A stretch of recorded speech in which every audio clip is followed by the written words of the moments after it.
దేవుని స్తోత్రం. హల్లెలూయా. అందరు గట్టిగా చెబుతాం హల్లెలూయా. శుక్రవారం ఉపవాస ప్రార్థనలో పాల్గొన్నటువంటి మీ అందరికీ హృదయపూర్వక శుభాలు తెలియజేస్తూ ఉన్నాను.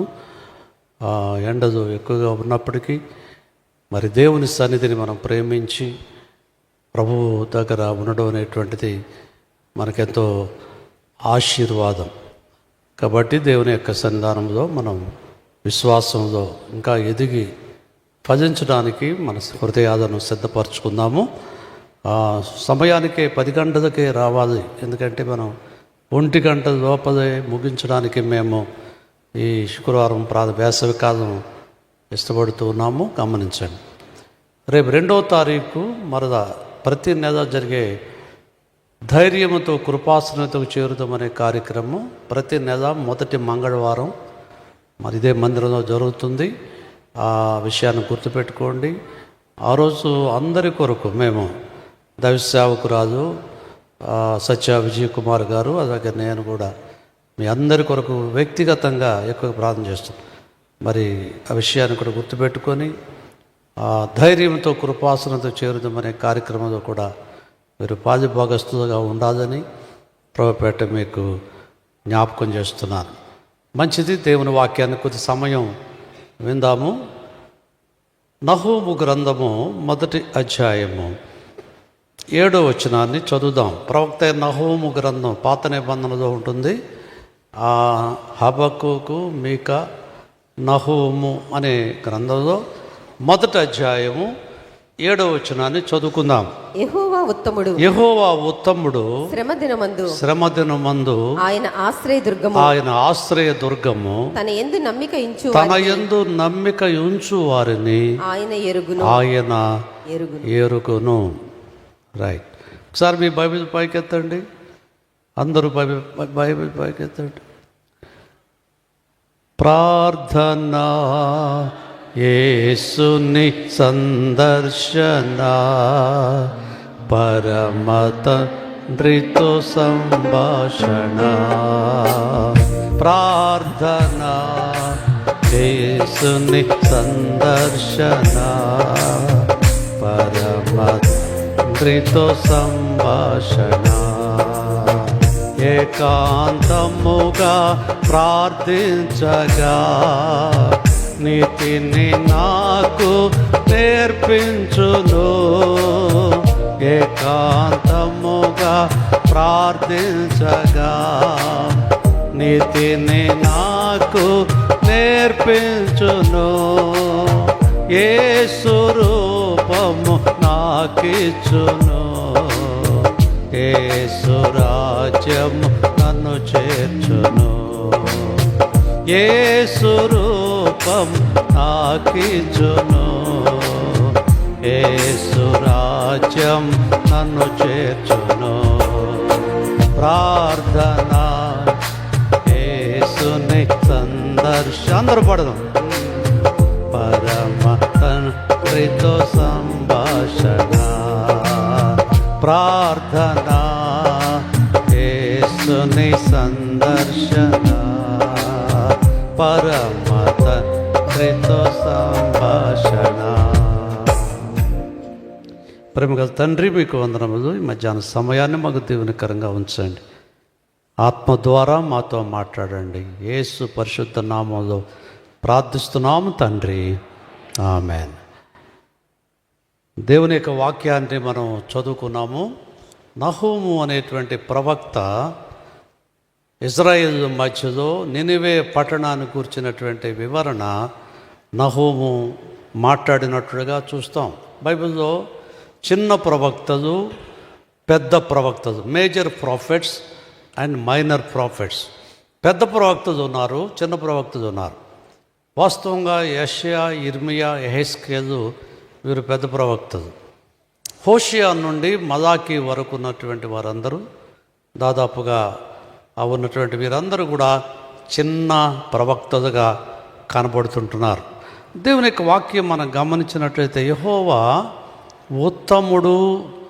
ఆయన శ్రమలో మరి ఆయన ఆశ్రయ దుర్గము తన యందు నమ్మిక ఉంచు వారిని ఆయన ఎరుగును. ఇంగ్లీష్లో ఈ విధంగా ఉంది, the lord is good, a refuge in times of trouble, he cares for those who trust in him. ఆయన ఉత్తముడు అనేటువంటి మాట, ద లార్డ్ ఈజ్ గుడ్. గమనించండి ప్రియ దేవుని బిడ్డ ద్వారా ఈ యొక్క నహూము యొక్క నిర్వచనం దేవుని గురించి ఏం చెప్తున్నాడు. ఆయన 3 విషయాలు చెప్పినట్లు బైబిల్లో ఉంది. దైవ లక్షణాలు అనేటువంటివి నహూము చక్కగా వివరించాడు. యెహోవా ఉత్తముడు అనే మాట చూస్తున్నాం. ఉత్తముడు అంటే the lord is good, English మంచివాడు. ఏమండి అంటే మంచివాడు లేరా లోకంలో? మనిషి మంచితనం వేరు, దేవుని మంచితనం వేరు. ఆయన ఉత్తముడై ఉండి తన యందు విశ్వాసం ఉంచినటువంటి వారి విషయాల్లో కూడా ఆయన కృప చూపించేటువంటి వాడు. కీర్తన గ్రంథం 34:7 చదివితే, యెహోవా ఉత్తముడని రుచి చూచి తెలుసుకునుడి.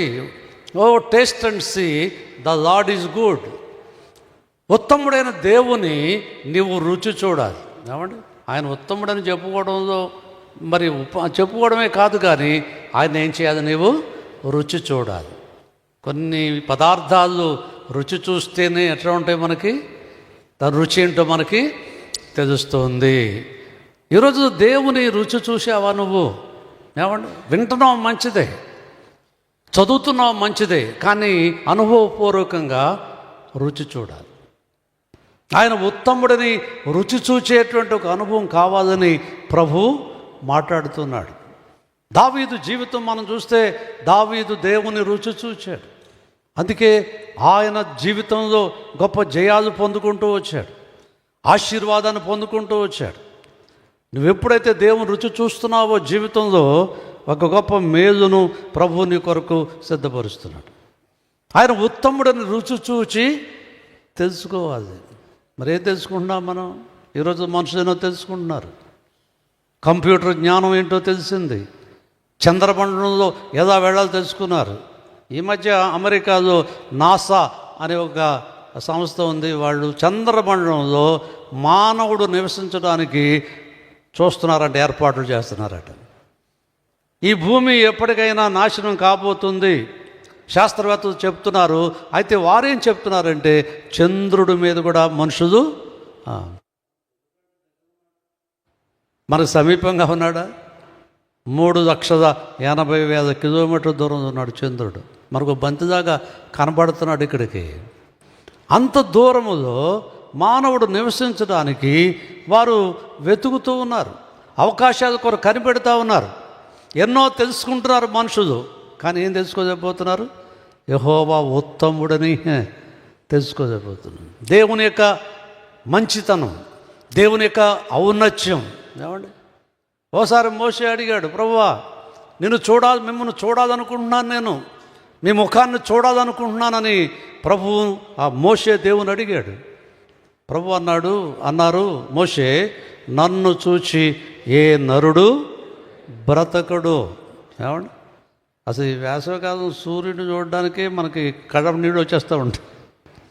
సూర్యుని చేసినటువంటి దేవుడు, సృష్టికర్త అయిన దేవుడు, ప్రభువా మిమ్మల్ని చూడాలనుకుంటున్నానంటే మోషేతో చెప్పారు, నన్ను చూచి ఏ నరుడు బ్రతకుడు మోషే అని చెప్తూ నా మంచితనమును నీకు చూపిస్తాను. ఏం చూపిస్తాను? నేను నా మంచితనాన్ని నీకు చూపిస్తాను. పరిశుద్ధ గ్రంథంలో దేవుని మంచితనం ఏంటో వివరించబడింది. దేవుడు తన వాక్యం ద్వారా తన గుడ్నెస్, తన మంచితనమును మనకు తెలియజేస్తూ ఉన్నాడు. అందుకే నీవు తెలుసుకున్నావా? ఆయన రుచి చూచినటువంటి ఒక అనుభవం కావాలని ప్రభు మాట్లాడుతున్నాడు. ఈరోజులో మనుషుల జీవితంలో ఎన్నో రుచి చూస్తున్నారు. ఈస్ట్ గోదావరిలో ఒక ప్రాంతం వెళ్ళా నేను. ఒక మీటింగ్కి వెళ్తే ఒక రాత్రి ఆ సహోదరి క్యాబేజీ కూర వండి పెట్టింది. క్యాబేజీ కూర వండింది. అదేంటో ఇప్పటికీ మర్చిపోతున్నాను నేను. అదే ఎక్కడైనా వండుతారేమో చూస్తున్నాను, మా ఇంట్లో కూడా ఉంటుంది అది. క్యాబేజీ అండి. కొంతమంది క్యాబేజీ అంటే అబ్బే ఎక్కదు, అసలు ముద్ద తెగదు. కానీ చాలా టేస్ట్గా వండాను. అడిగాను కూడా, అమ్మ ఎలా వండావు? ఏదో చెప్పింది కానీ అలా వండటం రావట్లేదు. మళ్ళీ ఎప్పుడైనా తినాలంటే అక్కడికే వెళ్ళాలి. ఒకసారి రుచి చూచినప్పుడు, అది రుచిగా ఉన్నప్పుడు మరలా దాన్ని తినాలి. దేవుని కూర్చున్నటువంటి ఆలోచన లేకుండా రుచి చూచి తెలుసుకోమని బైబిల్ తెలియచేస్తూ ఉంది. మరి రుచి చూస్తే ఎలా ఉంటావు నువ్వు? నీ జీవితంలో గొప్ప మార్పు వస్తుంది. ప్రభువును రుచి చూచిన వారి జీవితంలో వారి హృదయ సంబంధమైన మార్పు వస్తుంది. చూద్దామా? పేతురు రాసిన మొదటి పత్రిక 2వ అధ్యాయం 1వ వచనంలో మరలా మాట రాయబడింది. ప్రభు దయాళుడని. పేతురు రాసిన మొదటి పత్రిక 2:1 ప్రభువు దయాళుడని మీరు రుచి చూచిన ఎడల సమస్తమైన దుష్టత్వమును సమస్తమైన కపటమును వేషధారణను అసూయను సమస్త దూషణ మాటలు మాని. అది ప్రభువు దయాళుడని రుచి చూచి ఉన్న ఎడల. The lord is very kind, దయగలిగినటువంటి వాడు. ఇందాకేమో ఉత్తముడని చదివాము. ఇక్కడ పేతురు తన పత్రికలు ఏం రాశారు? ప్రభు దయాళుడు అనే మాట ప్రభు యొక్క ఔన్నత్యాన్ని గురించి తెలియచేశాడు. ఆయనను నీవు రుచి చూస్తే, ఇంతకుముందే రుచి చూడమన్నాడు, ఇప్పుడు రుచి చూస్తే ఎలా ఉంటాం మనం? సమస్తమైనటువంటి దుష్టత్వమును, కపటమును, వేషధారణను, అసూయను, దూషణ మాటలు మాని. ఏమండి, ప్రభు దగ్గరికి వస్తే నువ్వు కొన్ని మానుకోవాలి. అప్పుడప్పుడు నేను చెప్తున్నాను, ప్రభువుని నమ్మిన వాళ్ళు పాపాన్ని మానుకోవాలి, యేసు ప్రభువుని ఆనుకోవాలి. ఆనుకునే జీవితం ఉండాలి. సమస్త కపటమును మానుకోవాలి. ఈ రోజుల్లో మరి కపటము నీదో ఉందా? అసూయ నీదో ఉందా? కొంతమంది మనుషులు మంచిగా కనబడతారు కానీ వాడి హృదయం ఏముంటుంది? అసూయ ఉంటుంది. మా గ్రామంలో ఒక రైతు ఉండేవాడు, కృష్ణా జిల్లాలో సంగతి చెప్తున్నాను. చాలా ఆస్తిపరుడు అతను. దాదాపు ఒక 50 ఎకరాల పొలం ఉండింది ఆయనకి. కానీ ఎప్పుడు పిసినారిగా ఉండేవాడు. ఎప్పుడు ఒక మంచి వస్త్రం కట్టుకునేవాడు కాదు. ఏమండి, ఒక లుంగీ కట్టుకొని ఆ రోడ్డు పొలి మీద ఒక వంతెన మీద కూర్చునేవాడు. బట్టలు లేక కాదు, ఆస్తి లేక కాదు, అన్నీ ఉన్నాయి. కానీ ఏంటి? పిసినారితనం, మైసిన్. ఒకడు పెట్టేవాడు కాదు, తను తినేవాడు కాదు, కూడబెట్టేవాడు డబ్బు అంతా కూడా. కనీసం షర్టు కూడా లేకుండా ఆ యొక్క వంతెన మీద కూర్చునేవాడు. దారేపేవాడు, అందరినీ విమర్శించేవాడు. ఎవరైనా కాస్త మంచిగా వెళుతుంటే, మంచిగా ప్యాంట్ షర్ట్ వేసుకుని వెళుతుంటే, పల్లెటూరు అనుకోండి, అసూయ పడిపోయేవాడు. వాడిని ఇంటికి పిలిచి తిట్టేసేవాడు, బూతులు తిట్టేవాడు. ఏమండి, అసూయపరుడు. తర్వాత ఇతరుల యొక్క మంచితనము, ఇతరుల యొక్క క్షేమాన్ని వారవలేనటువంటి వాడు అతను. ఏమండి, చివరికి జరిగిన విషయం ఏంటంటే, ఆ యొక్క వ్యక్తి తన కుమారుడు, ఒక్కడే కొడుకు, ఏమండి, అసూయతో ఇతను జీవించేవాడు. ఒకరోజు అతను చెరువులో స్నానం చేస్తూ తన కుమారుడు చెరువులో మునిగిపోయి చచ్చిపోయాడు.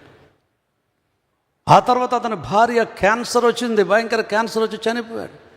యేసు ప్రభువును దూషించేవాడు అతను. ఎవరైనా దేవుని సేవకులు ఆ రోడ్డు మీద వెళ్తుంటే, నేను కూడా ఆ ప్రాంతం ఇప్పుడు వెళ్తుంటే తిడుతూ ఉండేవాడు, బూతులు తిట్టేవాడు.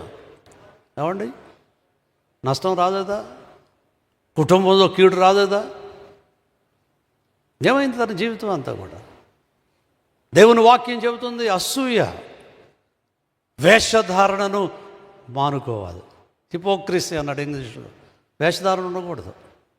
దేవుని బిడ్డలు యథార్థంగా జీవించాలని బైబిల్ చెప్తుంది. వేషధారణ అంటే పైన ఒక వేషం, లోపటొక. అందుకే మేము ఎప్పుడు చెప్తాము, వేష్యులైన పరలోకానికి వెళ్తారంట కానీ వేషధారులు వెళ్ళరు. వేష్యులు వెళ్ళారు, మనకు తెలుసు బైబిల్ గ్రంథంలో. రాహాబు అని వేశ్య ప్రభువు నమ్మి, ఏమండి, ఆమె పరలోక రాజ్యంలోనికి వెళ్ళింది. సమరయ స్త్రీ, 5గురితో కాపురం చేసినటువంటి భయంకర స్త్రీ ఆమె.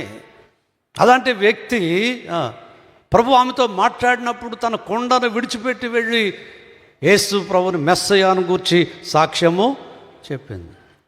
ఈరోజు మనం చూస్తే మరి వేషధారణ ఉంటేనే వాళ్ళు తమ స్థితిని ఒప్పుకున్నారు ప్రభు దగ్గర. ఒకప్పుడు తమ శరీరాన్ని అమ్ముకొని జీవించిన వాళ్ళు. కానీ రక్షణలోనికి ప్రభువారిని మార్చాడు. ఈరోజు నిజంగా దాని పరిస్థితిలో ఉన్నావా? నీ జీవితంలో మానుకున్నావా? ఇంకా మానుకోదైతేమో ఇంకా నీ జీవితం అంటిపెట్టుకుని ఉన్నాయి అవన్నీ కూడా. కోపము, గర్వం ఇవన్నీ మానుకోవాలి. యవనస్తులు మానుకోవాలి. ఈ రోజుల్లో ఎవరి ఆశల నుంచి బయటపడాలి. నీ జీవితంలో ప్రభువు దయాళుడని నీవు రుచి చూచి, సుమారు 40 సంవత్సరాలకు ముందు నా యేసయ్యను రుచి చూశాను. దేవునికి స్తోత్రం. నా అద్భుతంగా దేవుడిని మార్చాడు. నా అలవాట్లు మార్చాడు, నా మాటలు మార్చాడు, నా తలంపులు మార్చాడు, నా విధానం మార్చాడు, నా నడకను మార్చాడు. ఏమండి, ఈరోజు నువ్వు మారావా? బైబిల్ ఎప్పుడు కూడా మారు మనసు గురించి చెప్తా ఉంది. నువ్వు మారు మనసు పొందినప్పుడు దేవుని యొక్క ఆశీర్వాదం నీ మీదకి వస్తుంది. కొంతమంది అన్నీ బాగుంటాయి కానీ మారు మనసు పొందడానికి ఇష్టపడరు. దేవుడు ఏం కోరుతున్నాడు ఈ రోజుల్లో? దేవుడు ఏం కోరుతున్నాడు చూడండి. అపోస్తలుల కార్యం 17వ అధ్యాయం 30 వచనం చూద్దాం. ఆయన ఏం కోరుతున్నాడు, ఏం ఆజ్ఞాపిస్తున్నాడు మనుషులకి? అజ్ఞాన కాలములను దేవుడు చూచి చూడనట్టుగా ఉండెను గాని ఇప్పుడైతే అందరూ మారు మనసు పొందవదనని మనుషులకు ఆజ్ఞాపిస్తాడు. This is the command. పాత నిబంధనలో 10 ఆజ్ఞలు ఇచ్చాడు ప్రభు. అయితే 10 ఆజ్ఞలు ఎవరో నెరవేర్చలేకపోయారు. నూతన నిబంధనలో ఇచ్చిన ఆజ్ఞల్లో ఇక్కడ అంతటా అందరూ మారు మనసు పొందాలి. రాజమండ్రి వాళ్ళేనా? సర్వ ప్రపంచము ఏం పొందాలండి? మారు మనసు. నీ మనసులో మార్పు రావాలి. మతం కాదు, మతం మారటం కాదు. ఈరోజు మతాలు మారుతూ ఉంటారు చాలామంది, ఈ మతం నుండి ఆ మతంలోకి. మన ఒక యవనస్తురాలను మోసం చేశాడు. నేను కూడా మీ మతమే అన్నాడు.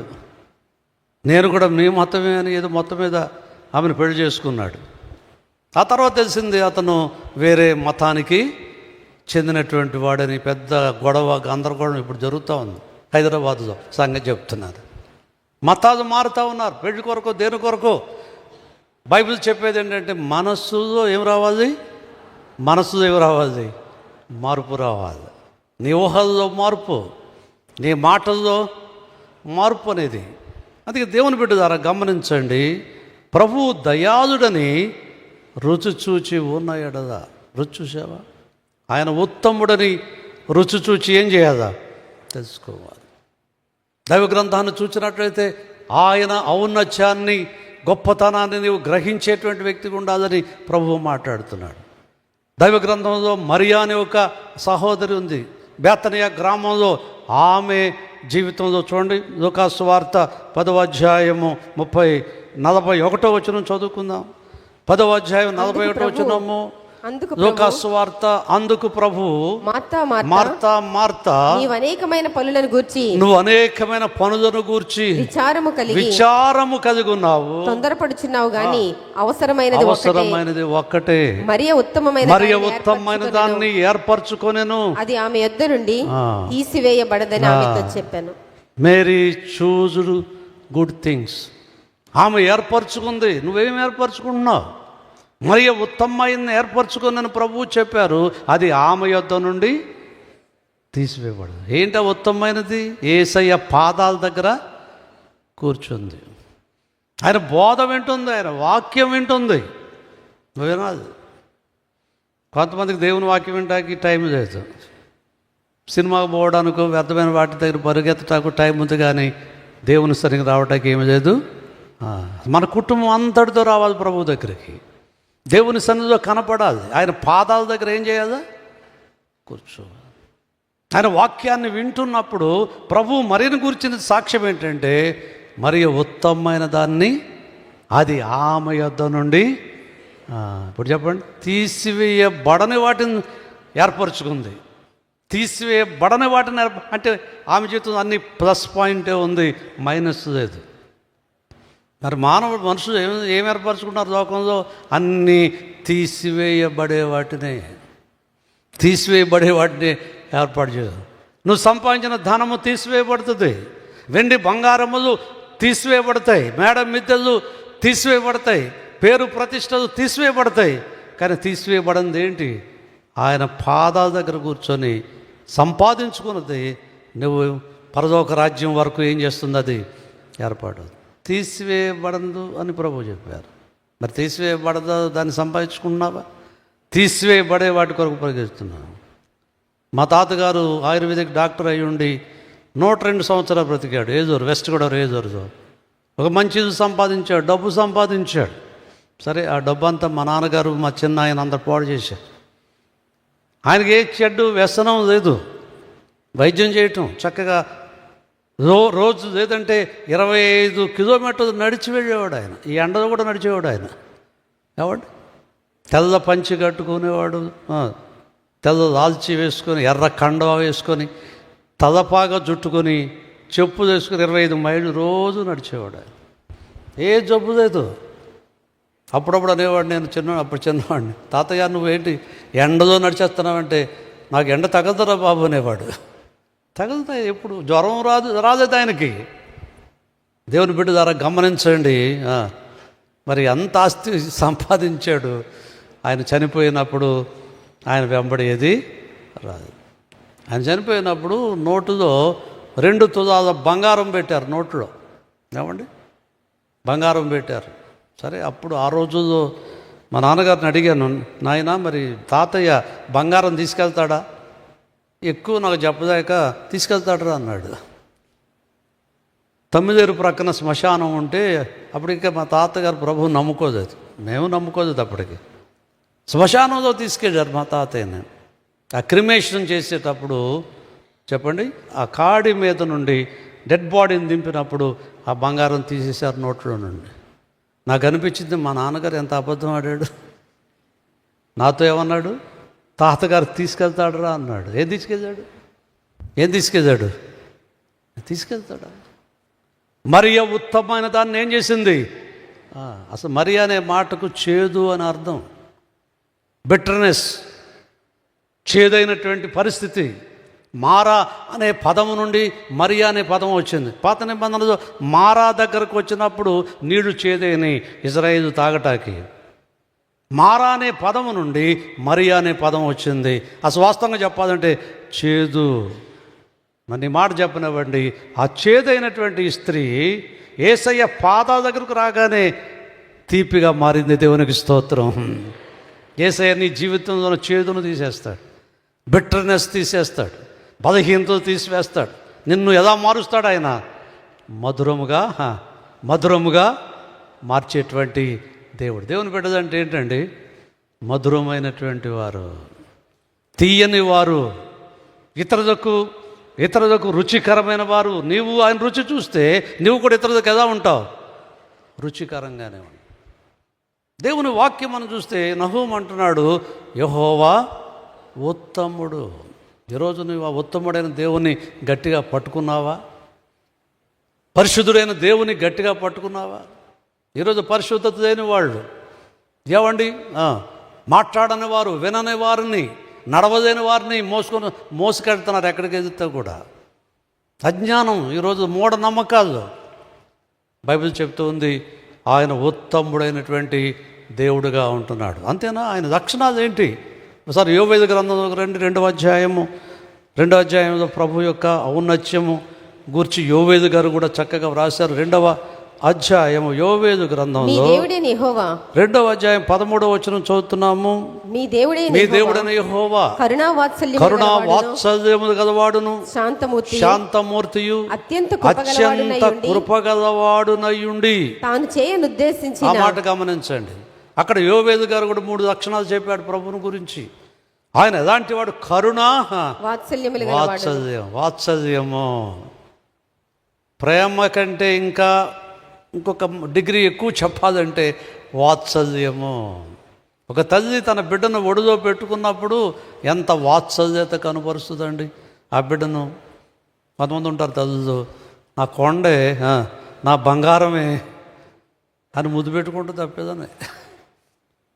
ఆ చీముడి కారుతూ ఉంటుంది ఆ పిల్లకి, ఆ చీముడి తీసేస్తుంది. అబ్బా ఎంత వాత్సల్యత తల్లిలో ఉంటుంది. మీ దేవుడైన యెహోవా కరుణ వాత్సల్యత కలిగినటువంటి వాడని యోవేది గారు చక్కగా వివరించాడు. శాంతమూర్తియు, అత్యంత శాంతం ఉంది ఆయన. ఆయన కోపమే కాదు, ఆయనలో కూడా ఏముంది? శాంతం. క్షమించే మనసు ఉంది ఆయనదో. శాంతమూర్తి. ఈరోజు నీదో ఆ లక్షణాలు రావాలి. నీదో కూడా వాత్సల్యత రావాలి, ప్రేమ రావాలి నీ జీవితంలో. అంత మాత్రమే కాదు, శాంతము రావాలి, శాంతం. కాబట్టి ఈరోజులో కోపం, ఎవరిని కదిపినా చిరు కోపం, ముక్కు మీద కోపం, ప్రద్దానికి కోప్పడేటువంటి లక్షణం. మా చెల్లి ఇంటర్మీడియట్ చదువుతుంది. కొంచెం మార్కులు తక్కువ వచ్చినాయి.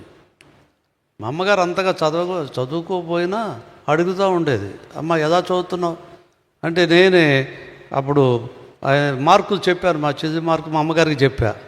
మా అమ్మగారు కొంచెం కోపపడింది. అమ్మాయి బాగా చదవద్దా నువ్వు, మార్కులు ఏంటి తక్కువ వచ్చినాయి, కష్టపడి చదువు అనగానే మా చెల్లికి ఎక్కడికైనా కోపం వచ్చి, ఇంటర్మీడియట్ చదువుతుంది అప్పుడు, ఎక్కడికైనా కోపం వచ్చి 3 రోజులు అన్నం తినడం మానేసింది.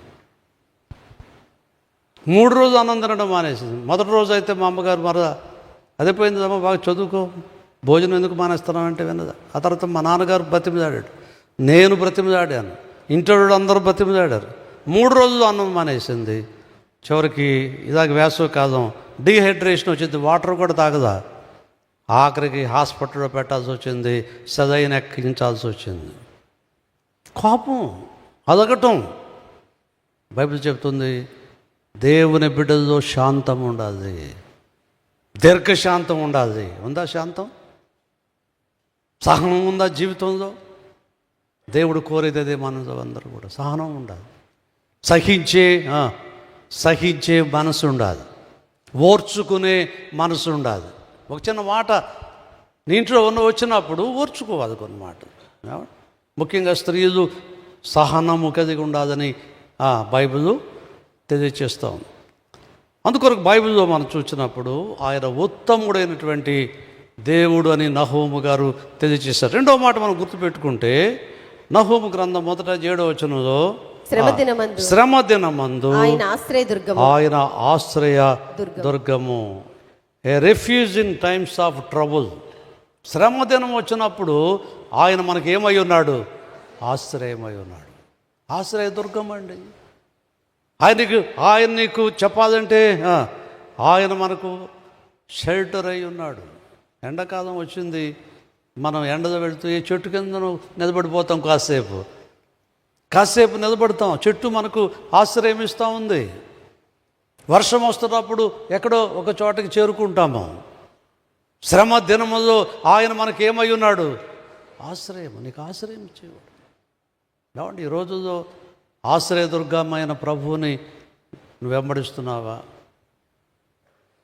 ఆయన ఆశ్రయదుర్గముగా కనబడుతున్నాడు.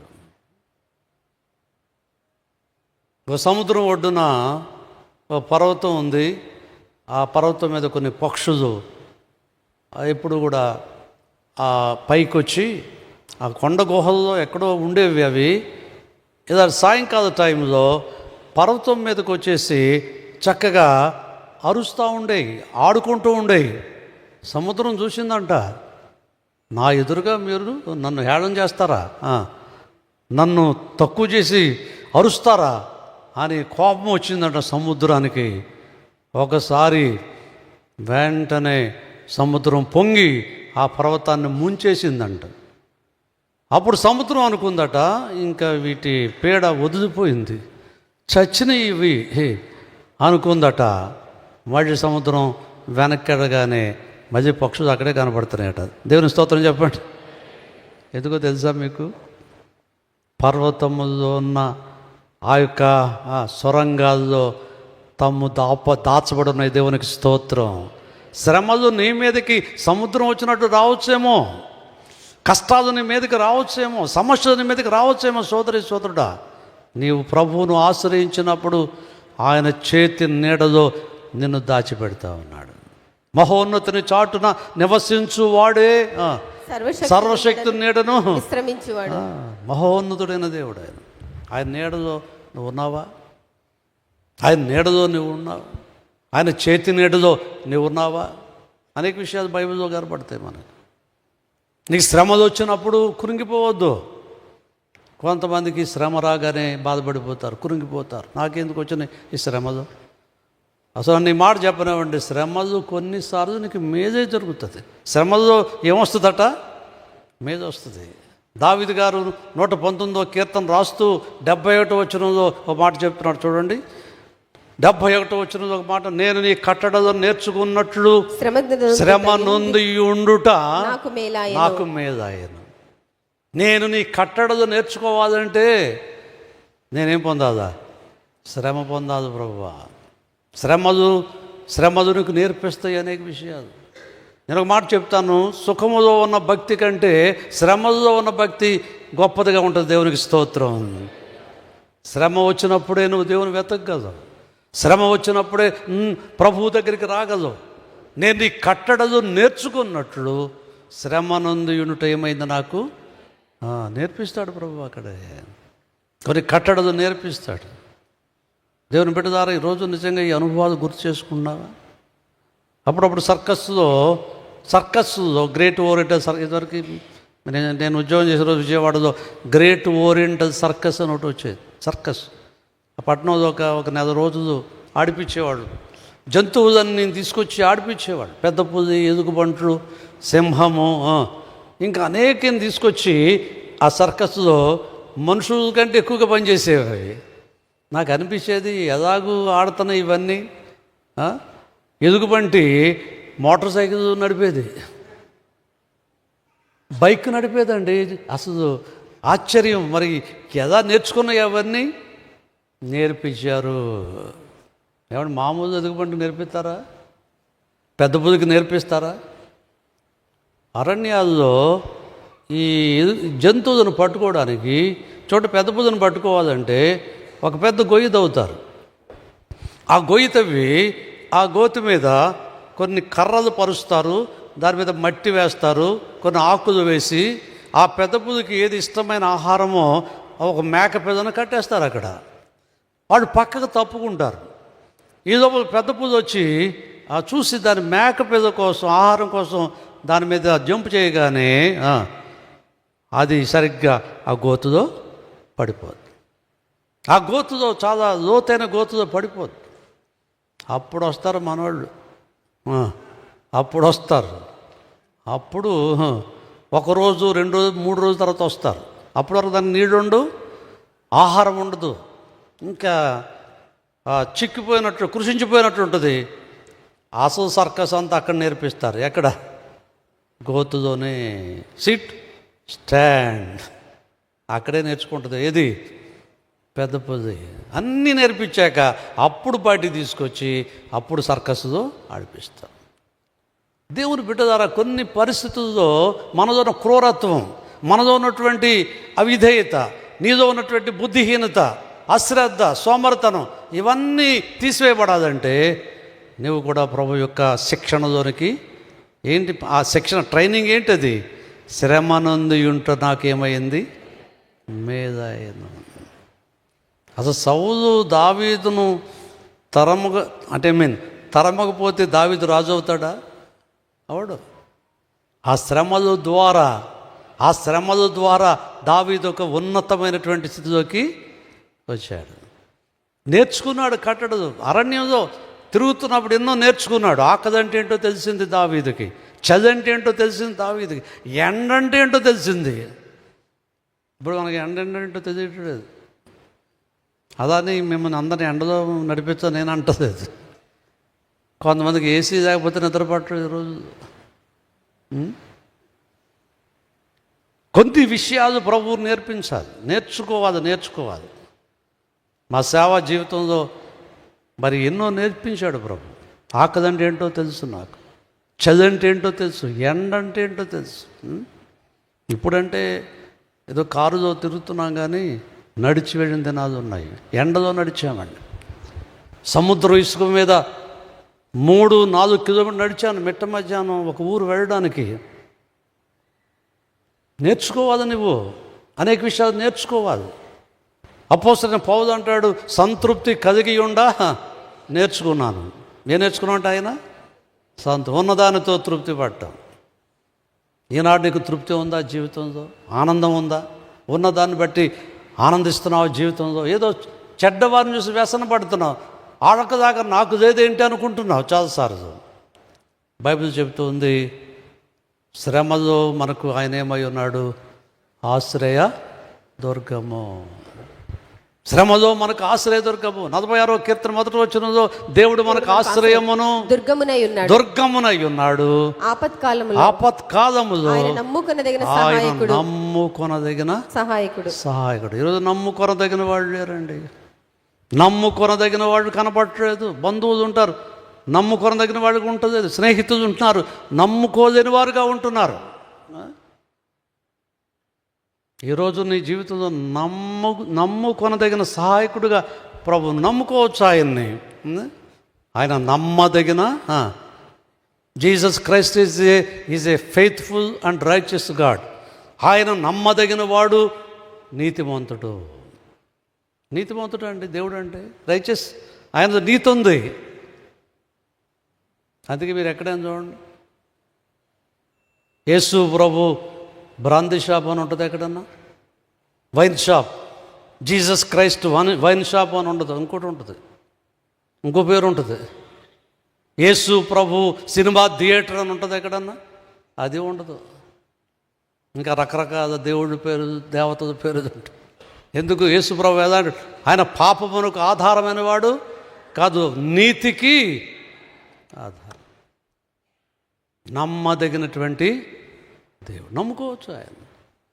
దేవుని బిడ్డ ద్వారా ఈరోజు నువ్వు దేవుని సన్నిధిలో నమ్ముకుంటున్నావా? నీ కష్టకాలంలో నువ్వు ఆయన ప్రార్థన చేస్తే, నువ్వు ఆయన తిరిగితే, ఆ ట్రబుల్స్లో నిన్ను బలపరిచేవాడు. నహూము అనే మాటకు ఆదరణ అని అర్థము, ఆదరించువాడు అని అర్థము. అంటే నహూము ఆదరిస్తాడని కాదు అక్కడ. ఎవరు ఆదరిస్తారు? ఎవరు ఆదరిస్తారు? ప్రభువు ఆదరిస్తాడు. ఈరోజులో చాలామంది ఆదరణ లేని వారు చాలామంది ఉన్నారు. అయ్యా, మమ్మల్ని ఎవరు ఆదరించట్లేదండి, నా భర్త నన్ను ఆదరించట్లేదండి, నా భార్య నన్ను ఆదరించట్లేదు, నా తల్లిదండ్రులు, నా యొక్క బిడ్డలు మమ్మల్ని ఆదరించట్లేదండి. కృంగిపోయారు చాలామంది ఈరోజు. ఆదరణ లేక. దేవుని బిడ్డ ద్వారా గమనిస్తున్నావా? యేసు ప్రభు నిన్ను ఆదరించే దేవుడు, నీకు ఆశ్రయ దుర్గముగా ఉన్నటువంటి దేవుడుగా ఆయన ఉన్నాడు. దేవుని బిడ్డ ద్వారా దేవుని సన్నిధిలో నిన్నుగా ఆయన వైపుగా నువ్వు తిరిగి ప్రార్థన చేస్తున్నట్లయితే, ఆయన ఆశ్రయ దుర్గముగా నమ్ముకొనదగినటువంటి సహాయకుడుగా ఆయన కనబడుతూ ఉన్నాడు. మా గ్రామంలో ఒక సహోదరి ఉండేది, ఆమె కాంతమ్మ ఆమె పేరు. విగ్రహారాధన చేసేది. ఒకసారిగా ఆమెకు భయంకర అనారోగ్యం వచ్చింది. కడుపులో కొన్ని గడ్డలు బయలుదేరి ఆఖరికి భయంకర నొప్పి, బాధ. అంటే ఒక రీతిగా చెప్పాలంటే ఒక క్యాన్సర్ వంటి ఒక భయంకర వ్యాధి బయలుదేరింది. సరే, మొత్తం దేశం అంతా తిరిగారు, డబ్బున్న వాళ్ళే. ఆయా పట్టణాలకు తిరిగారు, హాస్పిటల్స్ తిరిగారు, ఎక్కడ కూడా నయం కాదు. చివరికి వాళ్ళ చెల్లి కుమార్తె మందిరానికి వచ్చేది.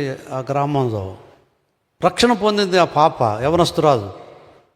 అప్పుడు అమ్మాయి చెప్పింది సువార్త, పెద్దమ్మ ప్రభువు నమ్ముకో, ఎన్నో తిరిగావు కదా, ఎన్నో పూజలు చేసావు కదా, యేసు ప్రభు గొప్ప రక్షకుడు, నమ్ముకో అంటే, ఈ అందరూ చేసాం, ఎవరో చేయలేదు, యేసు ప్రభు ఒకటి చేస్తాడు నాకు అని విసుగుతగా ఆ అమ్మాయిని తిట్టింది.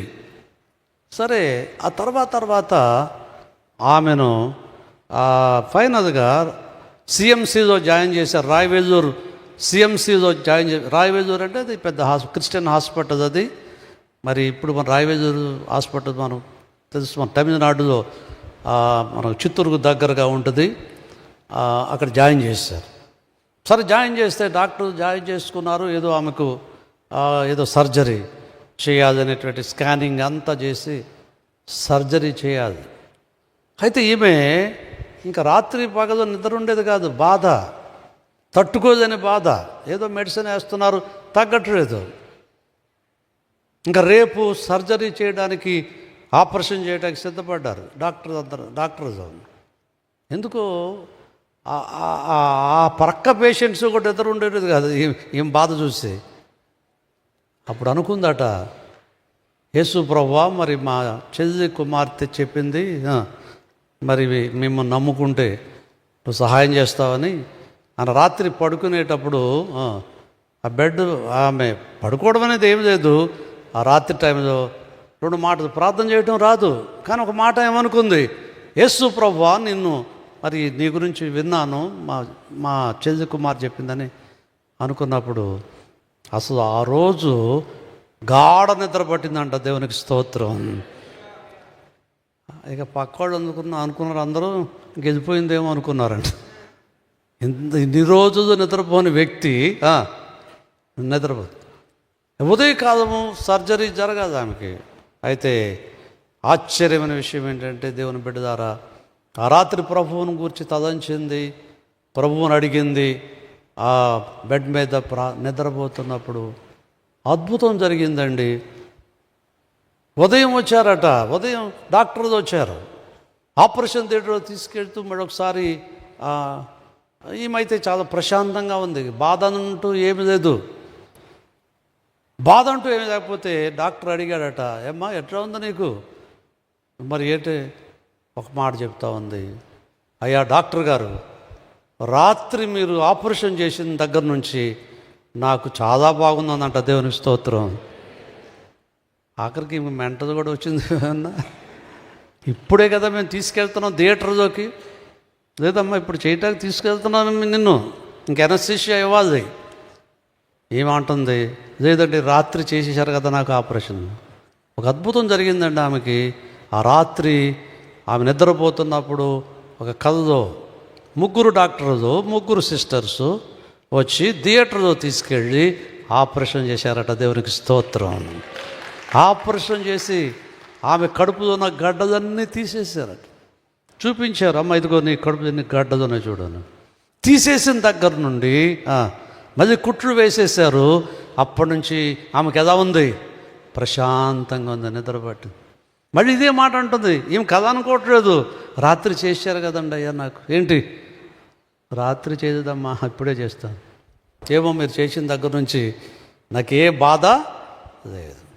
డాక్టర్ ఆశ్చర్యపోయారు. డాక్టర్ ఒకటే ప్రశ్న అడిగాడు, ఎప్పుడైనా యేసు ప్రభువుని ప్రార్థన చేసావా? ఎప్పుడు చేయదండి అయ్యా, మేము విగ్రహారాధన చేసేవాళ్ళం, రాత్రే చేశానందట. దేవునికి స్తోత్రం. ఆ రాత్రే అద్భుతం జరిగింది. ఆ రాత్రే ప్రభువు ఆశ్చర్యకరంగా ఆమెకి ఏం చేశాడు? వైద్యుడిగా వచ్చి ఏం చేశాడు? ఆయన సహాయము చేశాడు, స్వస్థపరిచాడు. మరలా డాక్టర్ స్కానింగ్ అన్ని తీస్తే గడ్డలు కనపడలేదు, వ్యాధి కనపడలేదు. వెంటనే సిఎంస్లో పెద్ద డాక్టర్ వచ్చి ఆమెను డిశ్చార్జ్ చేశారట. అమ్మ ఇంక నీకేమి అక్కర్లేదు, ఆపరేషన్ ఏమో తెలుపు ఇంటికి. ఇప్పుడు గుండ్రయ్యేదాకా ఉందండి, చక్కగా ఉంది, ఆరోగ్యంగా ఉంది. చచ్చిపోతున్న మనిషి, యేసయ్యా నన్ను రక్షించు, సహాయం చేయి, ఒక్క ప్రార్థన చేయటం ద్వారా దేవుడు ఏం చేశాడు? మన దేవుడు ప్రార్థన ఆలకించాను. ఆశ్రయ దుర్గము. నువ్వేం చెల్లించక్కర్లేదు ఆయనకి, నువ్వేం ముడుపులు కట్టక్కర్లేదు, నువ్వేదో చేయక్కర్లేదు. ఒక మాట నీ నోటితో, ప్రభువా నన్ను రక్షించు, సహాయం చేయంటే శ్రమలో ఉన్న వారిని ఆయన ఏమై ఉన్నాడు? ఆశ్రయం. శ్రమలు వచ్చినాయా? నీ హృదయం ప్రభు వైపు తిప్పు. శ్రమలు వచ్చినప్పుడు కురింగిపోవద్దు, నిరాశపడవద్దు. జీవితంలో ఒకవేళ వ్యాధులు వచ్చినాయా, ఆర్థిక ఇబ్బందులు వచ్చినాయా, కష్టాలు వచ్చినాయా, రా ప్రభువు దగ్గరికి. యేసయ్యతో చెప్పుకోని జీవితాన్ని, యేసయ్య దగ్గర ఒప్పుకోని జీవితాన్ని. 12 ఏళ్ల నుండి స్త్రీ సంబంధమైన వ్యాధితో బాధపడుతున్న ఆ స్త్రీ యేసయ్యతో చెప్పుకుంది. తన సంగతి అంతా ఎవరికి చెప్పింది? ఆయన వస్త్రపు చెంగు ముట్టుకోగానే ఆమె ఏమైంది? స్వస్థత. వెంటనే ఆమె వ్యాధి వెంటనే ప్రభు స్వస్థపరిచాడు. కుమారి నీ విశ్వాసము. యేసయ్య ఆమెకి ఏం పెట్టాడు? ఇంగ్లీష్లో మై డాటర్. నా కుమారి అని పిలిచాడు ఆయన.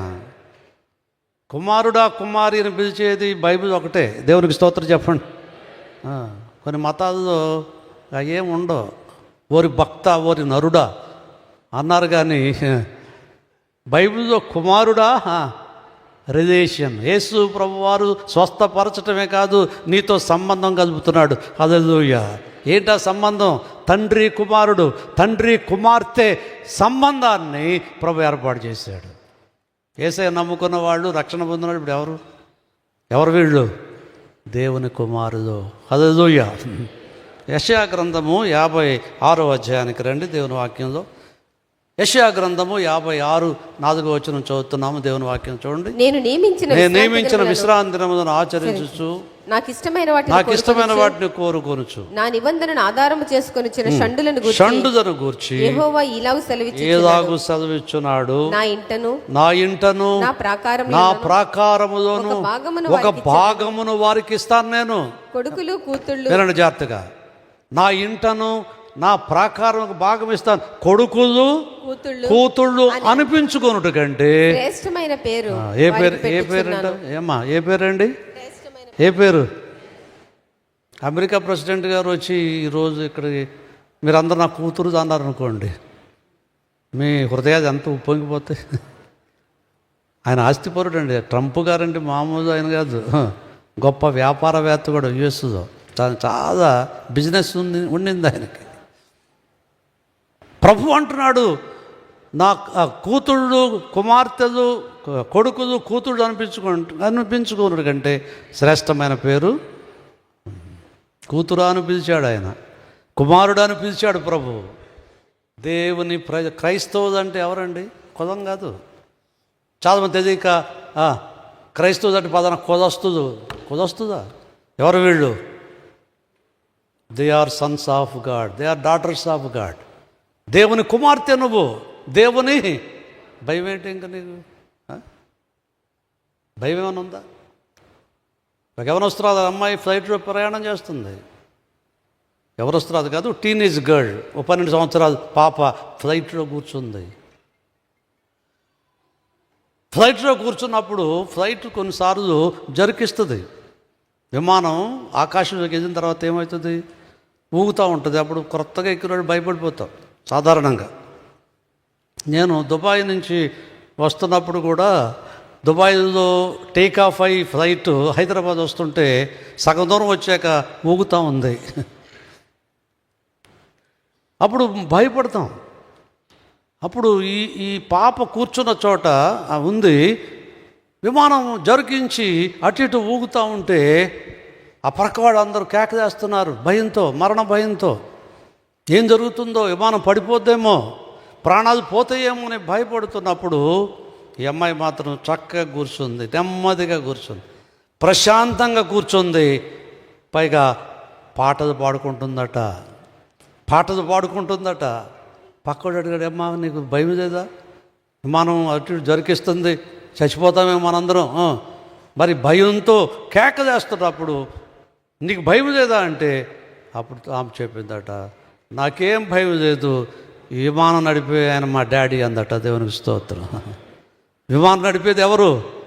మా డాడీ. ఆ పైలట్ మా డాడీ. నా కోసమైనా సరే ఏం చేస్తాడు? నా ప్రాణాన్ని కాపాడటాగానే ఏం చేస్తాడు? విమానాన్ని సేఫ్గా తీసుకెళ్తాడని చెప్పేది. ఎంత ధైర్యం అండి! ఆయన నీ తండ్రి అయితే నీ శ్రమ దినాల్లో, కష్టకాలంలో నీ చేయి పట్టుకుని ఏం చేస్తాడు? ఆయన నడిపిస్తాడు. ఆయన ఇశ్రాయేలును కాపాడువాడు, కొనుకడు, నిద్రపోని దేవుడు. దేవునికి స్తోత్రం చెప్పండి. ఆయన నిద్రపోనటువంటి దేవుడిగా మనకు దొరికాడు. శ్రమ శ్రమలో మనకి ఆయన ఏమై ఉన్నాడు? శ్రమలు వస్తాయి, భయపడవద్దు. జీవితంలో ప్రభు మనతో ఉన్నానని చెప్పినటువంటి దేవుడు, ఆయన నీతో ఉన్నటువంటి దేవుడు, ఆయన మన మధ్య ఉన్నటువంటి దేవుడు. యెషయా గ్రంథం చూడండి. దేవుని వాక్యం 8వ అధ్యాయం 10వ వచనం ఒక మాట చదువుదామా?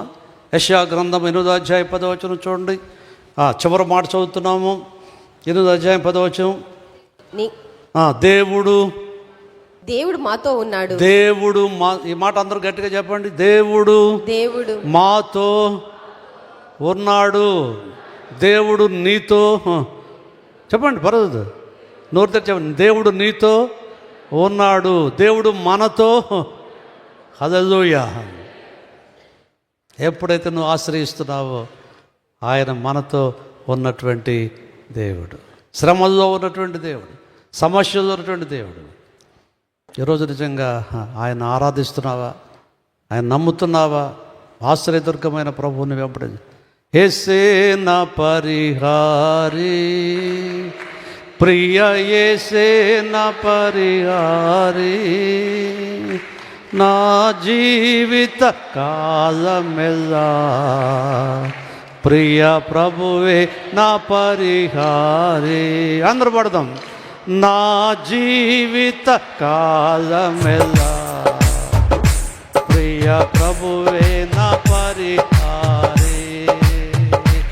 ఎన్ని కష్టాలు కలిగినను, నన్ను మించే బాధలెన్నో, ఎన్ని కష్టాలు కలిగినను, నన్ను కృంగించే బాధలెన్నో, ఎన్ని నష్టాలు వాటిల్లినా ప్రియ ప్రభువే నా పరిహారి. ఎన్ని నష్టాలు వాటిల్లినా ప్రియ ప్రభువే నా పరిహారి. యేసే, అందరూ పాడదాం. హరి ప్రియ యేసే నా పరిహారి, నా జీవిత కాలమల్లా ప్రియ ప్రభువే నా పరిహారి, నా జీవిత కాలమెల్లా ప్రియ ప్రభువే నా పరిహారి. హల్లెలూయా. యొక్క జీవితంలో శ్రమ దినమున ఆయన మనకు ఆశ్రయ దుర్గమని నహూము గారు చెప్పారు. భక్తుడైన యోబు గారికి శ్రమలు వచ్చినాయి. యోబు యథార్థవంతుడిగా, న్యాయవంతుడిగా జీవించాడు. దేవుని భయభక్తుడికి చెడుతనాన్ని విడిచిపెట్టినటువంటి వాడుకున్నాడు. ఆయనకు మంచి 4 డిగ్రీలు ఉన్నాయి. ఆయన జీవితంలో 4 క్వాలిటీస్ ఉన్నాయి. డిగ్రీలు అందరికీ ఉంటాయి. లేనివాడు ఉన్నారు ఎవరైనా ఈరోజు? బాగా చదువుకున్న వాళ్ళు ఉన్నారు. ఒక దేవుని సేవకుడిని గెస్ట్ స్పీకర్గా ఆహ్వానించాడంటే ఒక పాస్టర్ గారు. ఆయన అగస్టిన్ గారు మనకు వాక్యం అందిస్తాడంటే ఆయన లేవట్లేదంట కుర్చీ మీద నుండి. అయ్యో ఏంటి లేవట్లేదు? అప్పుడు అన్నా అంట, అగస్టిన్ గారు MA PhD DD BD అప్పుడు చేశాడు. కొంతమందికి డిగ్రీలు చెప్పకపోతే చెప్ప, ఏ డిగ్రీలు ఉండాలి? యోబు గారికి ఏ డిగ్రీలు? యథార్థవంతుడు, న్యాయము ఉంది, దేవుని ఎందుకు భయభక్తుడు కదా. ఏమి విడిచిపెట్టాడు? ఊజు దేశంలో యోబు అంత గొప్పవాడు లేడు. దేవునికి స్తోత్రం. నువ్వు దేవుని ఎందుకు భయభక్తులు కలుగుకుంటే దేవుడు నిన్ను గొప్పవాడిగా చేస్తాడు సహోదరుడా. నిన్ను గొప్పదానిగా చేస్తాడు ప్రభువు. నీకు తెలియదు, నిన్ను ఉన్నత స్థితిలోకి ప్రభువు తీసుకెళ్తాడు.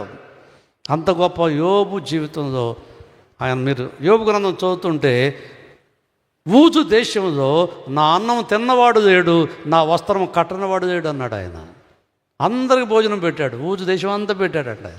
వస్త్రాలు ఇచ్చాడు ఆయన. దాతృత్వం ఉంది యోబు గారిలో. డబ్బును తానే ఉంచుకోలేదు, దాన్ని పంచిపెట్టాడు. ఎవరు? ఈరోజు డబ్బు ఉన్నవాళ్ళు ఏం చేస్తున్నారు? స్టోరింగ్, గొడవను కట్టి ఆ గొడవను దాచిపెడతా ఉన్నారు. చివరికి ఏసీబీ వాళ్ళు ఎవరు వచ్చి పట్టుకుంటున్నారు, వెలుగులోకి వచ్చేస్తున్నాయి అవన్నీ. కానీ యోబు అలా చేయలేదు. కానీ ఆయన జీవితంలో శ్రమ వచ్చింది, కష్టం వచ్చింది. నిజంగా ఆయన సాక్ష్యం ఏంటంటే, నాకు వచ్చిన విపత్తు సముద్రం అంత విపత్తు వచ్చిందన్నాడు. సముద్రం అంత విపత్తు, కష్టం వచ్చింది. ఏమండి? అయితే ఆయన ఒక మాట చెప్పాడు ఆయన జీవితంలో. ఒకసారి 23వ అధ్యాయం చూడండి, యోబు గ్రంథం 10వ వచనం చదువుకుందాం. 23:10 దేవుని వాక్యంలో ఈ మాట ఉంది. నేను నడుచు మార్గం ఆయనకు తెలియను. ఆయన నన్ను శోధించిన తరువాత నేను సువర్ణము వలె కనబడుదును. హల్లెలూయా. నేను నడుచు మార్గము ఆయనకు తెలియను. దేవునికి తెలియనిది ఏమైనా ఉందా? ఆయన అన్నీ ఎరిగినటువంటి వాడు. నీ జీవితం అంతా ఎరిగినవాడు ఆయన. కొన్నిసార్లు మనుషులు ఎదుటను మరుగ్గా ఉండవచ్చేమో నాకు తెలియదు, రహస్యంగా జీవించచ్చేమో తెలియదు, కానీ నేను నడుచు మార్గము ఆయనకు తెలుసు. నువ్వెక్కడికి వెళ్తున్నావో ఆయనకు తెలుసు, నువ్వేం మాట్లాడుతున్నావో ఆయనకి తెలుసు, నువ్వెక్కడ జీవిస్తున్నావో ఆయనకి తెలుసు. దేవుని బిడ్డ ద్వారా యోబు జీవితంలో నేను ఎక్కడ నడుస్తున్నానో ఆయనకు తెలియను అన్నాడు. ఆయన నన్ను శోధించిన తర్వాత నేను సువర్ణం వలె బంగారం దాకా కనబడతాను. దేవుని స్తోత్రం చెప్పండి. దేవుని బిడ్డదంటే ఏంటండి? శ్రమలు నిన్ను సువర్ణంగా మారుస్తాయని చెప్తాను. నేను బంగారం దాకా కనబడతాను. కనబడలేదా? యోబు సువర్ణం కదా మారిపోయాడండి. దేవుని బిడ్డదా ఉండదు, సువర్ణం బంగారం అండి. బంగారం 24 క్యారెట్ను 22 క్యారెట్ కాదు. ఇప్పుడు బంగారం కొంటానికి జనం అబ్బాబ్బా రకరకాల పరుగుదొత్తా ఉన్నారు. దాంతోపాటు భయంకరమైనటువంటి పనిష్మెంట్ కూడా తెచ్చుకుంటున్నారు. పరిగెత్తకండి కొనేయడానికి, ఉన్నదాంతో సంతృప్తి పడండి, తృప్తి పడ జీవితంలో. నిజమైన బంగారం ఎవరు? ప్రభువు నమ్ముకున్న వాళ్ళే. కొన్నిసార్లు తల్లు పిల్లలని చూసి నా బంగారం అంటది ఆడ అమ్మని, ఆ పిల్లని నా బంగారం అండి అంటది. వయసు వచ్చాక ఈ బంగారం మసిబొగ్గు అయిపోద్ది. బంగారంగానే ఉండదు ఎప్పటికైనా సరే. నిజమైన బంగారం ఏంటి? గుంటూరు జిల్లాలో పొన్నూరు దగ్గర ఒక యవనస్తురాలైన అమ్మాయి BA డిగ్రీ చదువుతుంది. పల్లెటూరే, తల్లిదండ్రులు చదువుకోలేదు, వ్యవసాయ పనులు చేసేవాళ్ళు. ఒక పాపే. ఈ అమ్మాయి కాలేజీకి వెళ్ళిపోతూ ఉండేది. ఎవరు సెలవు రోజు వచ్చింది, తల్లిదండ్రులు వెళ్ళిపోయారు, పొలాలకి వెళ్ళిపోయి ఒక్కతే ఉంది ఇంట్లో. ఆ వీధిలో ఒక యవనస్తుడు, ఈ అమ్మాయి తెలుసు, ఈ అమ్మాయి తల్లిదండ్రులు తెలుసు అతనికి. ఒక దుష్ట మనసుతో వచ్చాడంట ఆ ఇంటికి. దుష్ట మనసుతో వచ్చాడు. సరే ఇతను ఎరిగిన వాడే, ఆ వీధిలో అతనే కాబట్టి సరే ఏదో కుర్చీ వేసింది, కూర్చున్నాడు. ఆ తర్వాత అడిగాడంట, మంచినీళ్ళు తీసుకురా అన్నాడట. ఏమండి? ఓ దుష్ట మనసుతో వచ్చాడు ఆ ఇంట్లోకి. దేవుని బిడ్డ ద్వారా అయితే ఆ అమ్మాయి ప్రభువు నమ్ముకుంది, రక్షణ పొందింది, దేవుతో నడుస్తుంది. మంచినీళ్ళు తీసుకొచ్చి ఒకటే మాట అందట, అన్నయ్య తెచ్చాను తాగందంట. దెబ్బకి చచ్చిపోయాడు. ఏమండి? నువ్వు ప్రభువుని ఎరుగుంటే బంగారంగా ఉంటావు. ఎక్కడున్నా, ఇంటిలో ఉన్నా, కాలేజీలో ఉన్నా, డిపార్ట్మెంట్లో ఉన్నా, ఎక్కడున్నా ఎలా ఉండాలా? బంగారమే. ఆయన నన్ను శోధించిన తర్వాత ఎలా ఉన్నాను? మనం సువర్ణంలాగా ఉంటే రేపు పరలోకంలో సువర్ణ వీధులు తిరుగుతూ ఉంటాం మనం. ఏ వీధులు? సువర్ణ వీధి. పరలోకంలో ఏ వీధులు ఉన్నాయో తెలుసా మీకు? మీరు ప్రయాణ గ్రంథం చదవండి. బంగారపు వీధులు. ఎవరు తిరుగుతారు ఆ బంగారు వీధుల్లో? మెడ నిండా బంగారం వేసుకున్న వాళ్ళు తిరగరు. రక్షణ పొందిన వాళ్ళు, ప్రభువుతో నడిచిన వాళ్ళు, భక్తి జీవితంలో నడిచిన వాళ్ళు. నువ్వు బంగారపు వీధుల్లో తిరగబోతున్నావు. ఎంత ఆనందం అండి జీవితంలో, ఎంత సంతోషము. ఆ సువర్ణ వీధుల్లో మనం తిరుగుతూ హల్లెలూయా స్తోత్రాలు చెప్తూ ప్రభువుని మనం ఆరాధిస్తాం. బంగారపు రోడ్లు రాజమండ్రిలో ఉన్నాయా? బంగారపు రోడ్లు ఉన్నాయండి. భారతదేశంలో కొన్ని రోడ్లు ఉంటాయి, పంచర్ అయిపోతే బళ్ళన్నీ కూడా. ప్రపంచంలో చాలా సిటీస్ ఉన్నాయి, దేశాలు ఉన్నాయి, రోడ్లు చాలా బాగుంటాయి. మనం అమెరికా వెళితే మంచి రోడ్లు ఉంటాయి అక్కడ. నేను చికాగో వెళ్ళినప్పుడు అమెరికాలో మంచి రోడ్లు ఉన్నాయి అక్కడ. సింగపూర్ మన ప్రక్కనే, మన హైదరాబాద్ నుంచి 4 hours జర్నీ ఫ్లైట్ ఎక్కితే సింగపూర్ రోడ్లు కూడా చాలా బాగుంటాయి. అక్కడ కూడా బంగారపు రోడ్లు. ఎక్కడున్నాయి బంగారపు రోడ్లు? దాని కొరకే నువ్వు ప్రార్థన చేసుకోవాలి. నువ్వు బంగారంగా మార్చవాడు. యోబు జీవితంలో బంగారం అయిపోయాడు అంతే ఆయన. అందుకే యోబు అనుభవాలు మనం గుర్తు చేసుకుంటే 42వ అధ్యాయం చూడండి. యోబు గ్రంథంలో 42వ అధ్యాయంలో 10వ వచనాన్ని చదువుకుందాం. 10వ వచనం. మరియు యోబు తన స్నేహితుల నిమిత్తము ప్రార్థన చేసినప్పుడు యెహోవా అతని క్షేమ స్థితిని మరలా అతనికి దయచేసాను. హల్లెలూయా. అదే బంగారం అంటే. ఒకప్పుడు క్షేమం లేదు, అనారోగ్యం వచ్చింది, శోధన వచ్చింది, కానీ మరలా దేవుడు ఏమి ఇచ్చాడు? ఆయనకి క్షేమ స్థితిని ప్రభు ఇచ్చాడు. ఇంకొక మాట కూడా చూడండి. మరియు యోబునకు పూర్వము కలిగిన దానికంటే రెండంతలు అధికముగా యెహోవా అతనికి దయచేసెను. డబుల్ పోర్షన్, రెట్టింపు ఆశీర్వాదం, రెండంతలు అధికంగా ఏం చేశాడు? ప్రభు ఇచ్చాడు. మొదట 7,000 గొర్రెలు, తర్వాత 14,000 గొర్రెలు, మొదట 500 జత ఎడ్లు, ఆ తర్వాత 1000 జతల ఎడ్లు. ఎలా చెప్పుకుంటే వెళ్తే డబుల్ పోర్షన్. దేవుని బిడ్డలకు డబుల్ పోర్షన్ అండి. అదే బంగారంగా మార్చబడితే రెట్టింపు ఏమిస్తాడు ఆయన? ఆశీర్వాదం. నీ కుటుంబంలో ఆశీర్వాదం.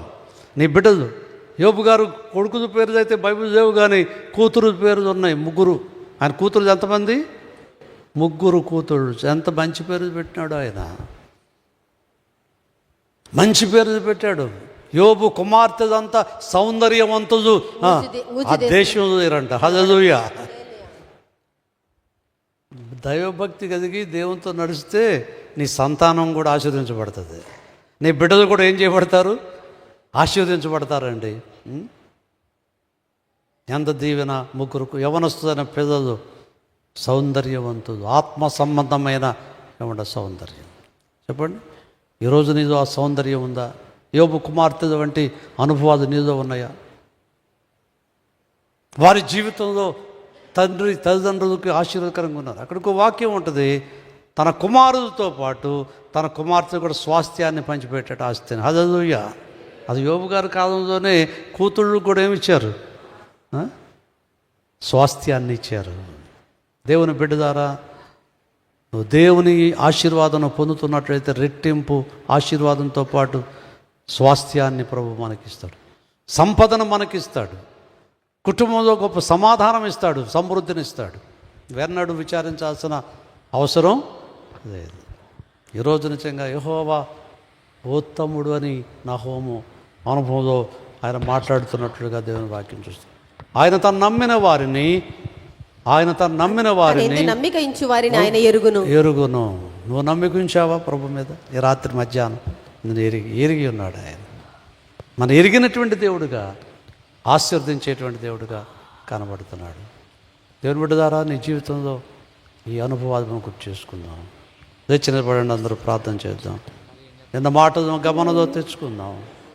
నహోము యొక్క అనుభవాల్లో మనం ప్రభుని గురించి విన్నాము.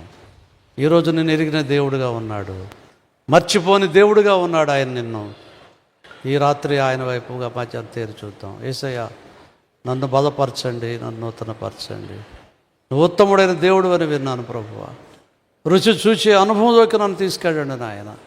రుచి చూచిన విషయాల్లో నన్ను స్థిరపరచండి. ఈరోజు ఆయన్ను ఆశ్రయిస్తున్నావా? ఆయన ఆశ్రయిస్తున్నావా నీ జీవితంలో? మనుషులను ఆశ్రయిస్తున్నావు, కొన్నిసార్లు బంధువులను ఆశ్రయిస్తున్నావు జీవితంలో. నీ కష్టకాలంలో మోకాళ్ళ మీదకి వచ్చి ఆయన ఆశ్రయించు. నీ సమస్యలను రూపుమాపేవాడు, సమస్య తీర్చేటువంటి వాడు. ఈ దినం సోదరుడా, ఆశ్రయ దుర్గమైన ప్రభు వైపు తేరి చూద్దాం. ఈ దినము దేవుని సన్నిధిలో ప్రార్థన చేయండి, ప్రార్థన చేద్దాం. గొప్ప దేవుడవు నీవే, స్తుతులకు పాత్రుడ నీవే. గొప్ప దేవుడవు నీవే, స్తుతులకు పాత్రుడ నీవే. తపాక ఆరాధింతో దయాళుడవు నీవే. తపాక ఆరాధింతో దయాళుడవు నీవే.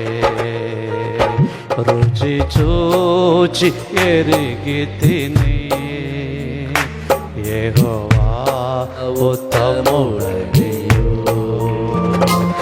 రుచి చూచి ఎరిగితిని యెహోవా ఉత్తముడనియు మంచి తనము గల దేవా అతి శ్రేష్ఠుడవు అందరిలో మంచి తనము గల దేవా అతి శ్రేష్ఠుడవు అందరిలో తపక ఆరాధితో దయాళుడవు ప్రభువా ఈ సమయంలో నేను ఆరాధిస్తున్నాను ఆయన మీరు రుచి చూచిన అనుభవంలోకి తీసుకురండి బలపరచండి ప్రభువాని అందరం ప్రార్థన చేసుకుందాం అందరం ప్రార్థన చేద్దాం మనందరం ప్రార్థన చేస్తున్నప్పుడు సంఘ పెద్దలు యెహోషువ బ్రదర్ మన ప్రార్థన నడిపిస్తారు అందరూ ప్రార్థన చేయండి 2 చేతులు పైకి ఎత్తండి ఓ ప్రభువు ఆయనను ఎరిగిన వాడు సహోదరుడా నీ శ్రమను నీ కష్టమును ఎరిగినటువంటి దేవుడుగా ఆయన ఉన్నాడు ఈరోజు ఆయనను గుర్తిస్తున్నావా నహోము గుర్తించాడు ఆదరించే దేవుడని గుర్తు చేసుకున్నాడు కష్టాలు నడిపించే దేవుడని హల్లెలూయా హల్లెలూయా హల్లెలూయా స్తోత్రం స్తోత్రం స్తోత్రం స్తోత్రం సర్వకృపానిదేయగు మా ప్రభువా మీకు వందన స్తోత్రాలు సజీవుడా మీకు స్తోత్రాలు నిత్యుడా మీకు స్తోత్రాలు నిరంతరం నిలిచి ఉన్నవాడా మీకు స్తోత్రాలు ఆది అంతమై ఉన్న దేవా మీకు స్తోత్రాలు చూచుచున్న దేవా వినుచున్న దేవా మీకు వందనాలు స్తోత్రాలు చెల్లించుకుంటున్నాం ప్రభు యెహోవా కన్నులు దేశమంతటా సంచారం చేయుచున్నవని సెలవిచ్చావు అయా మా దాగుచోటు మీకు వందనాలు స్తోత్రాలు నాయనా మీకు స్తుతులు స్తుతులు స్తుతులు దేవా మీకు స్తోత్రాలు మీరు ఇచ్చినటువంటి ఆరోగ్యాన్ని బట్టి మీకు స్తోత్రాలు మా ఆయుష్కాలాన్ని పొడిగించిన విధానాన్ని బట్టి మీకు వందనాలు ప్రభువా సజీవుల లెక్కలో మమ్మల్ని బలపరిచావు నాయనా నీ సన్నిధిలో నిలబెట్టుకున్నావు దేవా నీకు స్తోత్రాలు నీవిచ్చిన రక్షణను బట్టి ప్రభువా నీవిచ్చిన మా స్థితిగతులను బట్టి మీకు వందన స్తోత్రాలు నాయన దేవా నాయన క్రైస్ట్ వర్షిప్ సెంటర్ను మాకు అనుగ్రహించిన విధానాన్ని బట్టి మీకు వందన స్తోత్రాలు నీ సన్నిధిని బట్టి స్తోత్రాలు ప్రభువా ఈ శుక్రవారపు ఆరాధన బట్టి మీకు వందన స్తోత్రాలు చెల్లించుకుంటూ ఉన్నాం ప్రభువా అయా మీకు స్తోత్రం నాయన నీ పాదాల దగ్గర నాయన మరి ప్రభువా మరియా ఎలాగైతే నీ పాదాల దగ్గర ఉత్తమమైనది సమకూర్చుకుందో దేవా ఈరోజు నాయన మీ సన్నిధిలో ప్రభువా నీ ఉత్తమమైన మాటలు మాకు అనుగ్రహించినందుకు స్తోత్రాలు వందన